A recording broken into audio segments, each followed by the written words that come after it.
नमस्कार, मी प्राध्यापक जगदीश खांडवी. आजच्या या लेक्चरमध्ये भूगोल आणि भूगोलाची संकल्पना, त्याचबरोबर प्राकृतिक भूगोलाच्या शाखा यांचा सविस्तरपणे आढावा घेण्याचा प्रयत्न करणार आहोत. या ठिकाणी भूगोल आणि भूगोलाची संकल्पना बघत असताना भूगोल हा शब्द परिचयाचा असणारच आहे, की जिओग्राफी किंवा भूगोल हा जो शब्द आहे, तो सर्वप्रथम इरॅटोस्थेनीस हा जो काही ग्रीक शास्त्रज्ञ आहे, भूगोलतज्ञ आहे, यांनी सर्वप्रथम मांडलेला आहे. म्हणूनच त्यांना फादर ऑफ जिओग्राफी असं देखील म्हटलं जातं. त्यांनी पृथ्वीचा जो परीघ आहे, ते परीघ मोजण्याचं काम हे जे काही ग्रीक शास्त्रज्ञ आहेत त्यांनी केलेलं आहे. त्याचबरोबर जो काही जगाचा नकाशा देखील तयार करण्याचं काम जे काही ग्रीक शास्त्रज्ञ इरॅटोस्थेनीस यांनी देखील केलेलं आहे. म्हणूनच त्यांना आपण फादर ऑफ जिओग्राफी असं म्हणत असतो. Geography Jio plus graphy. Jio म्हणजे पृथ्वी आणि ग्राफी म्हणजे वर्णन. म्हणजे थोडक्यात काय म्हणू शकतो आपण, तर पृथ्वीचं वर्णन करणारे शास्त्र म्हणजेच भूगोल होय. तर पृथ्वीचं वर्णन करत असताना पृथ्वीमध्ये सजीव घटक देखील आहेत आणि निर्जीव घटक देखील आहेत. म्हणजे जैविक आणि अजैविक दोन्ही पद्धतीचे घटक आहेत आणि त्या दोघांचा अभ्यास करणारे शास्त्र म्हणजेच भूगोल असं देखील आपण या ठिकाणी एक व्याख्या तयार करू शकत असतो. त्यानंतर भूगोल आणि भूगोलाच्या शाखा बघत असताना, भूगोल हा खूप व्यापक स्वरूपाचा विषय आहे. त्यामध्ये प्रामुख्याने 2 शाखा अत्यंत प्रमुख म्हणून आपण त्याला ओळखत असतो, की पहिली शाखा जी आहे ती प्राकृतिक भूगोल आणि दुसरी शाखा जी आहे ती मानवी भूगोल.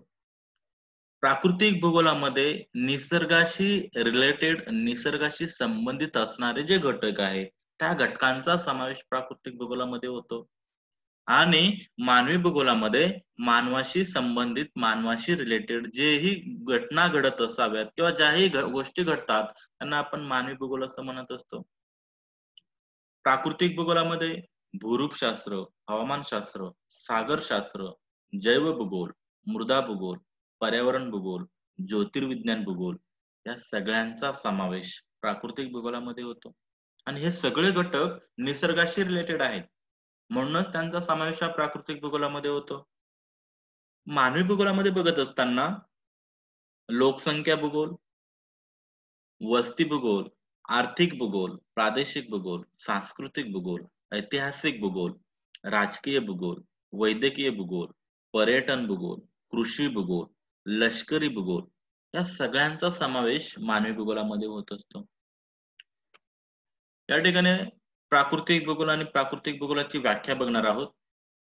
आपणांना माहित आहे, की प्राकृतिक भूगोल म्हणजेच काय, की जे नैसर्गिक घटक आहेत, त्या नैसर्गिक घटकांचा समावेश या प्राकृतिक भूगोलामध्ये होत असतो. आता पृथ्वीवरील जमीन व पाणी, तसेच वातावरण व जीवावरण यांचा जो काय वितरणात्मक अभ्यास केला जातो, त्याच शाखेला प्राकृतिक भूगोल असं म्हटलं जातं.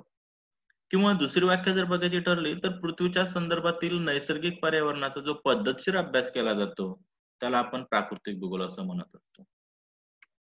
या ठिकाणी प्राकृतिक भूगोलाच्या शाखा बघत असताना त्यामध्ये नंबर 1 जे आहे ते भूरूपशास्त्र. आता भूरूपशास्त्र कशाला म्हटलं जातं? त्याला आपण इंग्लिशमधून जिओमॉर्फॉलॉजी असं म्हणत असतो. जिओ जिओ म्हणजे पृथ्वी, मॉर्फो म्हणजे भू आकार आणि लॉजी म्हणजे वर्णन. जिओमॉर्फॉलॉजी म्हणजेच पृथ्वीवरती किंवा भूपृष्ठावरती असणारे जे भू आकार आहेत, त्या भू आकारांचा अभ्यास करणारे शास्त्र म्हणजेच भूरूपशास्त्र होय. पृथ्वीच्या अंतर्गत भागामध्ये ज्या काही शीघ्र गतीने हालचाली होत असतात, मंद गतीने हालचाली होत असतात, त्यांचा परिणाम भूपृष्ठावरती होतो आणि भूपृष्ठावरती होत असताना त्यापासून जे काही भू आकार तयार होतात, त्या भू आकारांचा अभ्यास भूरूपशास्त्रामध्ये केला जातो. त्याचबरोबर जे काही बाह्यकारक घटक आहेत, त्या बाह्यकारक घटकांमुळे देखील भू आकाराची निर्मिती होत असते. त्याचाही अभ्यास भूरूपशास्त्रामध्ये केला जातो.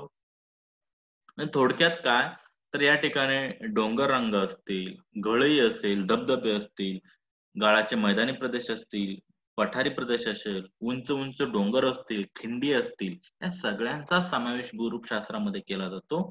या सगळ्यांचा समावेश किंवा या सगळ्यांचा अभ्यास भूरूपशास्त्रामध्ये केला जातो. नंबर 2 हवामानशास्त्र.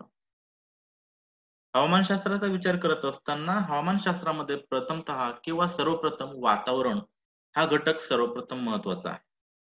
या ठिकाणी वातावरणाचा अभ्यास केला जातो. वातावरणाचा अभ्यास करत असताना हवा किंवा हवेचे अंगे असतील, हवामान असेल, हवामानाच्या घटना असेल किंवा वातावरणाची रचना असेल, या सगळ्यांचा समावेश, या सगळ्यांचा अभ्यास हवामानशास्त्रामध्ये केला जातो. त्यामध्ये हवा असेल, हवेचे तापमान असेल, आर्द्रता, पर्जन्य, वायुभार, सांद्रीभवन, वारे, वायुराशी या सगळ्यांचा अभ्यास हवामानशास्त्रामध्ये केला जातो. नंबर 3 सागरी भूगोल.